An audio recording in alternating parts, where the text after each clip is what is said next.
You'll never get over what we've been through, and we could all probably say we're a different person to what we would have been. That is the testimony from one of three mothers who gave evidence today at the Infected Blood Inquiry.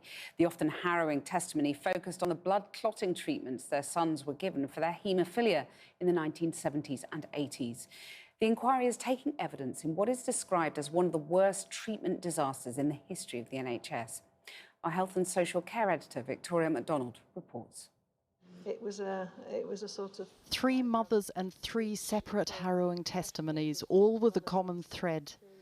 Today at the Infected Blood Inquiry, the women described the treatments their haemophiliac sons received, their subsequent infections with HIV and Hepatitis C, and their deaths. Elizabeth Buggan's sons, Jonathan on the left, Richard and Edward, were all diagnosed with severe haemophilia in the late 1970s and early 1980s. She only discovered two of them were infected with HIV because their names were pinned to a hospital fridge door. Because of the volume of blood products Richard had received, she wasn't surprised. But then I saw Jonathan's name, and that was completely unexpected. And what you understood this to be a list of the boys who had tested were positive. HIV? Yeah, I was pretty certain.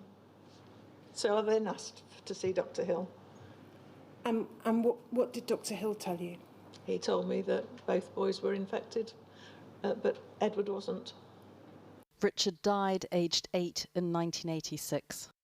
Today's evidence focused on haemophilia treatment at Birmingham Children's Hospital, although it was happening across the country. They were being given clotting agent factor 8, much of which was at the time imported from America and made up of plasma donations from high-risk drug users and prisoners. The inquiry's lead counsel said there were three themes today: trust, choice, and how the information was given to the families. Mrs. Haddock's son, Andrew, was told his HIV status when he was 12 or 13. His parents weren't. But I found out because when Andrew was an inpatient, I can't remember exactly how long after, sitting by the bed, you just look through the notes, to see what's going on. And there it was written on the top of the page, HIV positive. Andrew, he became very, very depressed. He lost interest in everything. He could see no point in working hard at school because he thought he was going to die. And Andrew did die aged 24 in 1996. Mrs. Woolliscroft's son, Michael Price, was known by doctors to have HIV in 1984, but he wasn't told for another 18 months. And after he died, there was more. I was on the car park, a lady doctor, I don't know her name.